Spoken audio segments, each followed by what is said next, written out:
Hi everyone, it's Katrina. Even today, there are still some corners of the globe with things to hide. Here are some of the most incredible cities that scientists nearly missed completely. From temple ruins in the jungle to an ancient capital reduced to rubble, let's jump right in. The cities of the Khmer.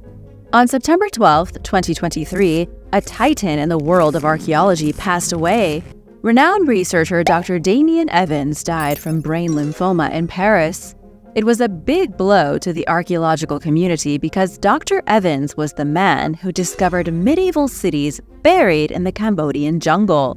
Starting in the 1990s, Damian worked extensively in Southeast Asia, specifically in Cambodia. At the time, laser technology was brand new. Nowadays, lasers are being used to discover lost cities practically every other day. But in 1990, Damian was on the forefront of the tech. He and his team used lasers to uncover several lost cities in the Cambodian jungle. These were real lost cities too, as in nobody knew they were hiding underneath the monkey-strewn canopy. The cities dated between 900 and 1400 years old, found within the larger region of Angkor. Damian also carried out the most extensive airborne study ever taken by archaeologists at the time in 2015. He used lasers mounted to a helicopter to scan an area of Cambodian jungle about the size of London. The team found even more ruins from the Khmer Empire. You may have heard of Angkor Wat before, one of the biggest temple complexes in the world. But Angkor as a whole is an ancient landscape. Until Damian came along, nobody realized that Angkor was a sprawling cityscape reclaimed by the forest after the Khmer abandoned it in the 15th century. The City of Columns. As far as the eye can see, Syria's Gab Valley stretches toward the horizon as a picturesque image of rolling green hills and blue sky. Amidst this calm and peaceful landscape is a crumbling ruin. The ruin looks like it is hardly of any importance at all. A few columns still stand and a gateway, but in truth, this ruin was once a mighty city shared by Greeks and Romans alike. It's called the City of Columns, or Achaemenid if you want to get technical. Historians believe its initial foundations were laid in 300 BC by Seleucus I Nicator. Just 2 decades later, Alexander the Great died after laying waste to much of the known world. Upon his death, Alexander's generals began squabbling over who would inherit his kingdom. Seleucus I took hold of Alexander's territories in Asia, forming the Seleucid Empire. Achaemenid was a city of his very own creation. He even named it after his wife, Apama of Sogdiana. Seleucus was notorious for naming cities after his family. He named Antioch after his father, Laodicea after his mother, and Seleucia after himself. This city with the namesake of his wife prospered only briefly in the grand scale of things.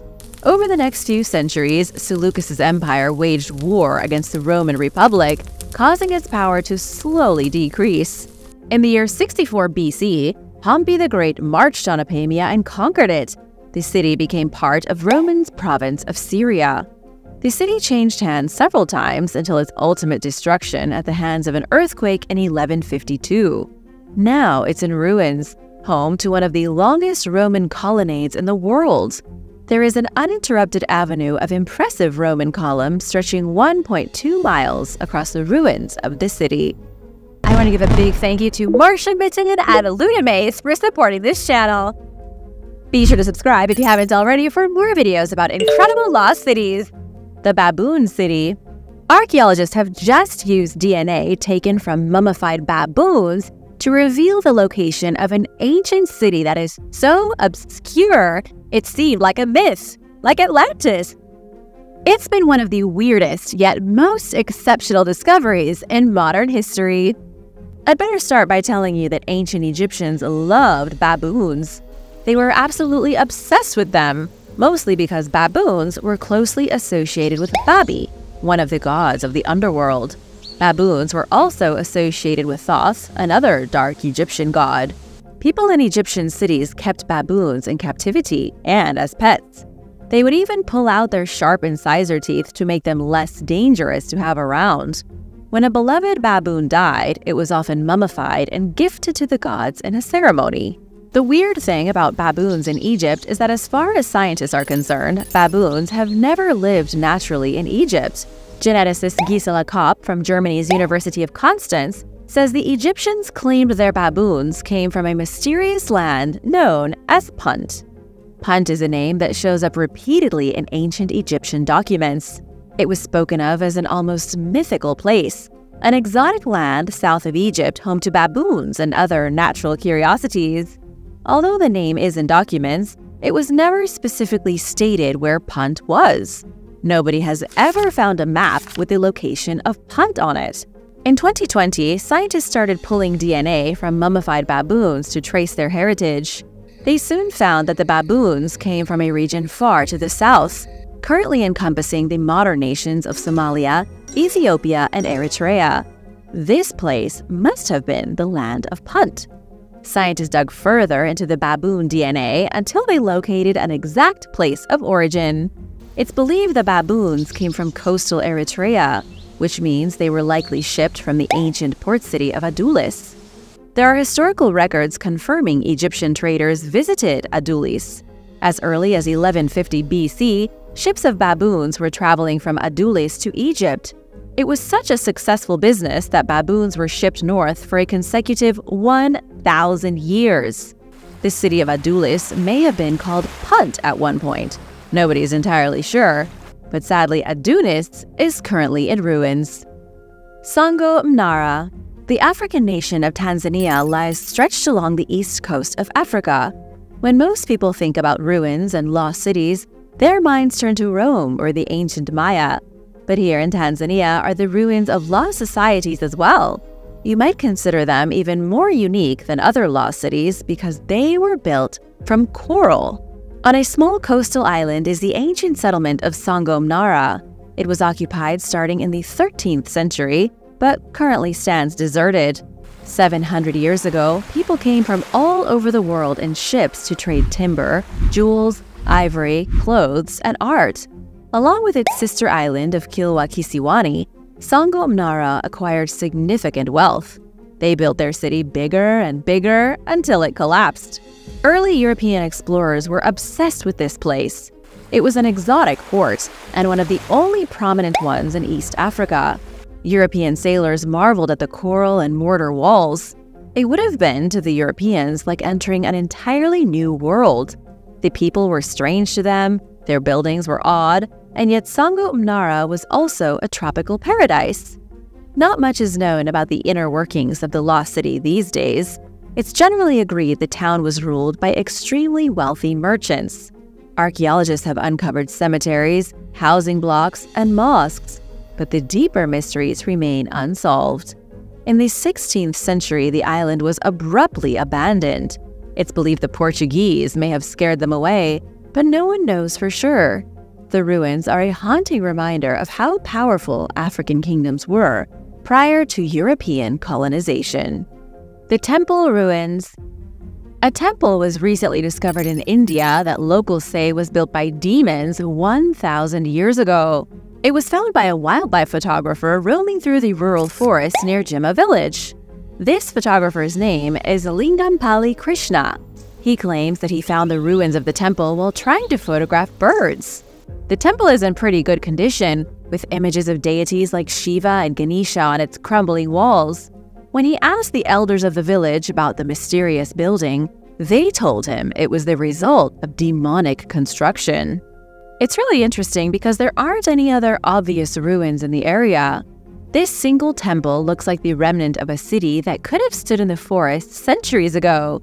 But absolutely nothing remains standing but a handful of short, unsteady stones. Archaeologists haven't bothered with this region, leaving it to be cared for by the birds. Without excavations, there's no way to tell if the remains of something grand are buried beneath the forest floor. It's also not clear why locals think the temple was built by demons. Do you have any theories? Let me know in the comments. Jiaohe, the castle city. If you have never heard of the anterior Jushi kingdom, don't feel too bad. It's an obscure kingdom from the ancient pages of Chinese history. The Jushi ruled a majestic city called Jiaohe between 108 and 450 BC. The origins of the Jushi are vague at best. It's believed they emerged in the Tian Shan Mountains near Aiding Lake, which is in the modern Xinjiang Uyghur Autonomous Region of China. In the 1st century BC, the Jushi were obliterated in war by the Han Chinese. Their territories were divided, splitting their kingdom in half. Suddenly, there was the anterior Jushi and the posterior Jushi. The former built a truly impressive capital of towering castles and thick walls. Han documents from 2,000 years ago call Jiaohe the castle city of the Jushi kingdom. The story of the Jushi ends in 450 BC, but their city lived on without them. For the next 200 years, it was controlled by the Tang dynasty. Then, in the 9th century, a tribal confederation of Kyrgyz warriors conquered it. At its peak, 7,000 people lived here, and while it was indeed a city of castles, they weren't castles like you see scattered across Europe. Jiaohe had enormous earthen buildings, which were built by stacking mud really high. There were temples and stupas and Buddhist caves, and dozens of castles rising from the inhospitable desert like sand castles on the beach. The city finally lay down to rest forever in the 14th century when the Yuan Empire, built by the Mongols, collapsed. The Drowned City. A village in the UK, lost for nearly 100 years, recently poked its head out of the water like a modern Atlantis. The flooded village is called Mardale Green, and it was submerged on purpose by the government. Mardale Green was not a particularly large village. Its main church only had seating for about 50 people. In August of 1935, the final service at that church was held. Everybody walked out the doors, packed their stuff, and fled. The church and the surrounding neighborhoods were drowned under dozens of feet of water to create a reservoir. The reservoir was designed to serve the city of Manchester. You could say the old village's destruction was for the greater good. It wasn't the only one destroyed either. The nearby villages of Mardale and Meesand were also submerged to create another reservoir. It's a big job to drown a village. Bodies had to be exhumed from the graveyard. People were forced unwillingly from their homes. The historic Dun Bull Inn, whose origins dated back further than anyone could remember, was demolished. It was truly a great loss for the community. The city is lost, but not entirely forgotten. Every now and again, when the reservoir runs low, the ghostly ruins show themselves once more. In 2022, water levels dropped so much that it was possible to walk through the abandoned streets. The Lost Town. The cradle of Chinese civilization can be found along the Yellow River. It's true that Mesopotamia is generally regarded as the cradle of human civilization, but that's only if you completely ignore the fact that human civilization appeared in China at roughly the same time. The 3 provinces of Shaanxi, Henan, and Shanxi were home to early cultures roughly 4,000 years ago along the Yellow River. Shaanxi is by far the most famous. It was home to no less than 13 Chinese dynasties over a period of 1,000 years. When you hear about archaeological discoveries made in China, they are almost always in Shaanxi because of the sheer amount of history there. One of the newest archaeological sites in Shaanxi is a place called Jiaohe. Excavations started in June 2022. Soon, archaeologists realized they were dealing with a Bronze Age town that would have been quite powerful in its day. Not just powerful, but big too. Jiaohe may have been the largest ancient town in the region. Tombs of 9 aristocrats were found within the ruins. They are some of the wealthiest Bronze Age tombs in China, proving the society living here was insanely wealthy. Archaeologists have found other amazing things in the ruins as well, such as bronze vessels, turquoise artifacts, and carved jade. Most of the relics date back 3,000 years. It's obvious from all the evidence that there was a hugely sophisticated civilization living in the city. The city was so big it spread over 11 hills. Only a fraction of it has been excavated. Researchers have a lot more work to do before they can reveal the true scope of Jiaohe. However, they do feel like the city may have belonged to a previously unknown superpower in ancient China. The Achaemenid Capital. In a far-flung corner of southwestern Iran stands a city that played a huge part in the development of ancient Persia. Although I say stands, it's more like the city is slouching. Almost nothing of it remains except a few stone foundation blocks. The columns are broken and nothing is left to show its true grandeur. But be sure, the city of Pasargadae was monumental. Let me introduce you to a man named Cyrus, or Cyrus II, or Cyrus the Great. He had many monikers during his life, and for good reason. He was the founder of the Achaemenid Empire, also known as the First Persian Empire.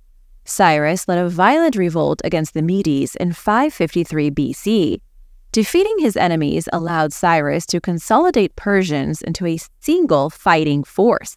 He had control of Babylon, the old Medes capital of Ecbatana, and Susa, but he needed one more city to form a multi-state government. The city he founded in 550 BC was Pasargadae. This city was a true jewel of the ancient world. There were palaces, irrigated gardens, megalithic temples, and tombs.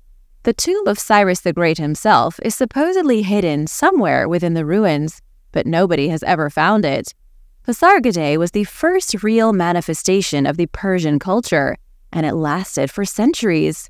But if you know what happened to the Persians, you're 2 steps ahead of me. In the year 330 BC, Alexander the Great conquered Persia and toppled the empire. Pasargadae fell into ruin. Over the centuries, people slowly stole its stones, disassembling it brick by brick. Thanks for watching. If you lived in ancient times, which of these cities would you like to have lived in? Let me know in the comments below. Thanks for watching. Be sure to stay tuned for extra content you might have missed. Medieval Cambodia. A lost medieval city was discovered hiding underneath the Cambodian jungle. Even though the city was lost, archaeologists had already known about it thanks to inscriptions discovered near Angkor Wat. These inscriptions are over 1,200 years old, describing a mysterious place hidden beneath the dense forest on the holy mountain called Phnom Kulen. Yet even with the inscriptions, nobody knew its exact location. At least not until a team of researchers in 2012, led by Cambodia's Archaeology and Development Foundation, used airborne laser scanning to look for it. They scanned an area of about 140 square miles of unexplored, dense jungle. And sure enough, an entire cityscape came into view. I'm talking about roadways, temples, urban infrastructure, and hundreds of other ruins. It existed between the 8th and 9th century and may have been one of the very first capitals of the great Khmer Empire, called Mahendra Parvata. It was probably abandoned just before the capital was moved to Angkor. But even though researchers have identified the city, they still haven't uncovered it. Unfortunately, it's so deep in the jungle, and resources are so scarce for archaeological projects in Cambodia, that archaeologists haven't descended on the site. It's still there, hiding in the jungle, waiting for enough funding and interest to be excavated. Secret Inca City. In the South American jungle, archaeologists came across a secret city built by the great Inca Empire that had been forgotten for over 500 years. As you may already know, the Inca dominated the Peruvian highlands up until the very last stronghold was conquered by the Spanish in the year 1572. Machu Picchu may be the most famous Inca city, but there are hundreds more of them spread across the country. Espiritu Pampa is one of those cities, forgotten at the end of an old Inca road on an eastern slope in the Peruvian Andes. It's surrounded on all sides by cloud forest, so deep in the middle of nowhere that it takes at least 4 days walking just to reach the border. The only way there is by hacking through the forest with a machete. The ruins of the city sprawl in all directions, each piece of stone covered in moss, and most of the structures broken beyond repair. Thick roots have taken over the buildings, stonework has all but crumbled, and little vestiges of the city's once former glory remain. The city was first discovered by the explorer Vincent Lee in the 1980s. At the time, it was very difficult for archaeologists to reach this part of Peru because it was controlled by guerrilla soldiers. Historians believe this was the last stage of Inca resistance. When all their other cities had fallen, the remaining Inca retreated here to their most isolated fortress at Espiritu Pampa. Then, as far as the legend goes, a betrayer gave away the city's location to the Spanish. They then marched upon it with every intention of burning it to the ground. Instead, it was the Inca who burned their own city and fled into the forest. City of the Caesars. The City of the Caesars, also known as the City of Patagonia, is a lost city that may or may not have ever existed. It's a major mystery because even though no one has ever technically found the city, there are plenty of historical accounts that talk about it. The accounts all say the city was located somewhere in Patagonia, in a deep valley between Chile and Argentina. It was prosperous, rich in both gold and diamonds, and almost impossible to find. One of the legends is that the city is surrounded by an impenetrable fog that keeps it hidden from weary explorers. There's also a legend that says the city will remain hidden until the end of time as a safe haven for the native people of South America, who were so terribly wronged at the hands of the Spanish conquistadors. Now you're probably getting Atlantis or Shangri-La vibes here. And while it's true there are no records of people seeing the city with their own eyes, there are dozens of accounts of Spanish conquistadors and explorers hearing rumors of the city. It is now known as the Invisible City of South America. It's apparently accessible through a small pathway between two enormous mountains. But despite how hard people have searched for the past 500 years, the city itself, or confirmation of its previous existence, has still never been found. Do you think the City of the Caesars will ever be discovered? Let me know your thoughts in the comments, and don't forget to subscribe if you haven't already. Palenque. Palenque can be found in the foothills of the Chiapas state in Mexico. Over 1,400 years ago, it was an important Maya city and a fortified stronghold deep in the untamable jungles. It was the capital and the southernmost region of what is now Mexico, a much denser and more wild area than other parts of the Maya kingdom. And even though the rulers of Palenque controlled a massive territory and had alliances with other cities like Tikal, life here was very different. When we think of the Maya civilization, we tend to think of one group of people. But the truth is that each city and each territory was unique, with its own king and its own social structure. The first king of Palenque was Kuuk Balam I in 431. The most famous, perhaps, was Kiinich Janab Pakal I, aka Pakal the Great. It was Pakal the Great who created a dynasty which would last for 4 generations and see the city reach its highest point of prosperity before suddenly collapsing and being abandoned around the year 800. After the fall of the Maya Empire, Palenque was lost in the deserted jungle for over 1,000 years. Polonnaruwa. Polonnaruwa was built as the second capital of a great empire in Sri Lanka after the destruction of the city of Anuradhapura in the year 993.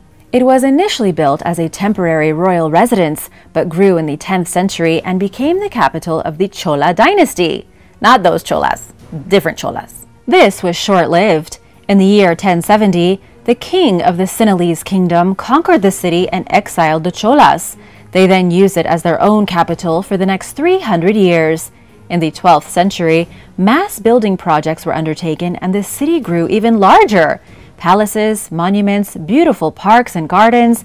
Even today, the preserved ruins of many of these places still stand, as well as enormous Buddhist sculptures that once decorated the city. One of the greatest monuments in Polonnaruwa is a sacred structure called Jadije, which still houses a massive headless Buddha statue. In the year 1214, the jungle city was destroyed. An invasion by the South Indian Arya Chakravarti dynasty and its warlord, King Kalinga Maga, saw the city burn to the ground. This resulted in the Buddhist civilization of North Sri Lanka being utterly destroyed. Guayabo de Turrialba. One of the most significant ancient places in Costa Rica is Guayabo de Turrialba. It's a mysterious city in the jungle that was declared a national monument by the government in 1973.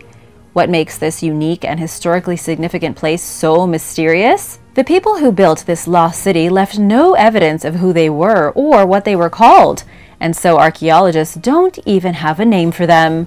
All we have is archaeological evidence from the site revealing it was inhabited around the year 1000 BC, or at the same time the city of Jerusalem was founded. It peaked about 2,000 years later in the 9th century AD, with a population of around 10,000. That would have made it the biggest and most important regional center of politics, culture, and religion in all of Costa Rica. Based on other archaeological evidence, there is nothing to suggest that people who lived here were a warring society like the Maya or the Aztec, or that they practiced human sacrifice. Great monuments reveal that they were likely ruled by chieftains, a primary authority figure important enough to demand that people build great works of stone in commemoration of their rule. But the story of Guayabo de Turrialba ends around 1400 AD, before the Spanish conquistadors ever arrived. For an unknown reason, these mysterious people vanished into the jungle and abandoned their city. It was only rediscovered hundreds of years later in the 19th century, and since then, only a small portion of it has been excavated because it is so remote. Wiang Kum Kam. In the year 1288, the great King Mangrai of what is today Thailand relocated the capital of the ancient Lana kingdom from where it had been in Chiang Rai to Wiang Kum Kam, located on the banks of the Ping River. This was before the current Thai kingdom, and even before the kingdom of Siam. But by the year 1296, the king realized he had made a huge mistake in choosing the location of his new city. Being on the riverside did have some advantages, but the area was prone to seasonal flooding. He had no choice but to create a new city, which would become the modern tourist capital of Chiang Mai. Perhaps you've heard of it, or maybe you've even been there. Let me know in the comments. With Wiang Kum Kam abandoned, it became the victim of annual flooding for 700 years. This buried the lost city in the jungle several feet underground. It wasn't rediscovered until 1984, when a collection of ancient tablets were uncovered about 2 miles from the metropolitan area of Chiang Mai. Archaeologists moved in and started excavating and were shocked to find the ancient lost city. Since its initial discovery, over 30 archaeological sites have been found in Wiang Kum Kam. Even though it had only been a major capital for a decade, the Lana still managed to build temples, enormous wats, which are monasteries or temples, and suburban neighborhoods. It was spread out across a massive patch of jungle alongside the river, so big that you can't even cover the whole place on foot. The only way to see all of Wiang Kum Kam today is by bicycle or tuk-tuk. El Pilar. El Pilar is an ancient Maya city on the border of Belize and Guatemala, an amazing place filled with houses, temples, and monumental pieces of ancient architecture. It was first documented by archaeologist Annabelle Ford in 1983. She worked closely with local Maya descendants to map the area and perform the first excavations. It was the very first time people had taken an interest in the jungle ruins, since they were abandoned around 1,000 years ago. Before this great city was abandoned, it was a major gathering place for 1,300 years. Nestled in the forest, surrounded by a natural environment, El Pilar's golden years were between 500 and 1000 AD. But much like other places in the Maya kingdom, the rulers practiced extensive agriculture and slash-and-burn methods, ultimately tearing the land apart. Even though their agriculture was nothing compared to our modern agriculture, 500 years of abuse really did a number on the jungle. When the empire started collapsing in the year 900, El Pilar lasted quite a bit longer than many other cities because of its remote location. But it did eventually fall. The people left, and it was abandoned to be consumed by the surrounding jungle. Kota Gelangi. Kota Gelangi is a lost Malaysian city discovered less than 2 decades ago in 2005. Archaeologists believe it was established around the year 650 by one of the oldest kingdoms to ever live on the Malay Peninsula. This site is in the sweltering jungles of southern Malaysia, inside a forest reserve. The earliest modern mention of the city goes back to the 17th century, when local historians described it as a fortress rendered of black stone. But we don't actually know who built the city or what happened to them. Some historians say it was part of the Ayutthaya Kingdom of Thailand, since it's mentioned so much in Siamese folklore. Inscriptions have been found detailing a raid on the city in 1025 by the Chola dynasty of Sri Lanka I told you about. But in the end, it's all quite vague and mysterious. Fast forward to the year 1881, and colonial visitors spoke of a mysterious city hiding somewhere in the jungle. Although there were some vague reports of explorers coming across it, nothing was ever confirmed. In the 1920s, Sir Richard Olaf Winstedt wrote that the local Orang Asli indigenous group was prepared to take him to the ancient city, but it never happened. The topic was forgotten, the dense forest became a preserve, and it wasn't officially found until 2005. But even now, the discovery has been controversial. It was only technically discovered using aerial inspections, topographical surveys, and from assessing local folklore. Nobody has seen the stone blocks of the city with their own eyes, but assume it's there based on satellite evidence. Cities of the Amazon. Anthropologist Michael Heckenberger with the University of Florida recently teamed up with the local Guicurú people of Brazil's Mato Grosso state to look for lost cities in the Amazon jungle. To everyone's surprise, Michael found over 28 towns and villages that could have together supported about 50,000 people. He and his team searched over 7,700 square miles of dense forest, an area about the size of New Jersey. They uncovered the remains of houses, giant plazas, wooden palisades, defensive ditches, old ceramic cooking utensils, and even roads carved through the jungle. This was one of the biggest studies involving lost Amazonian cities that has ever been done. Many of the cities were abandoned as recently as 400 years ago. The research was a mixture of boots on the ground and satellite images, which when put together reveal a complex society of humans living inside the jungle. The oldest remains appear to be about 1,500 years old, meaning the Amazon was far more advanced than anyone had ever imagined. For about 1,000 years, various villages were connected by major roads, with smaller settlements dotting the spaces between. There were bridges, harbors built on great rivers, and fields used for growing local Amazonian foods. Archaeologists have dubbed these lost settlements garden cities. But there's still a lot of mystery. For example, we don't know why people began moving away from these urban jungle metropolises. It seems that about 400 years ago, they simply stopped being used. The people migrated to the more modern cities nearer to the coast, and life in the jungle was essentially given up by the majority of society. Thanks for watching! Which of these incredible lost cities surprised you the most? Which one do you want to see in real life? Let me know in the comments below, and remember to hit that subscribe button and come back soon for more awesome videos. See you later! Bye!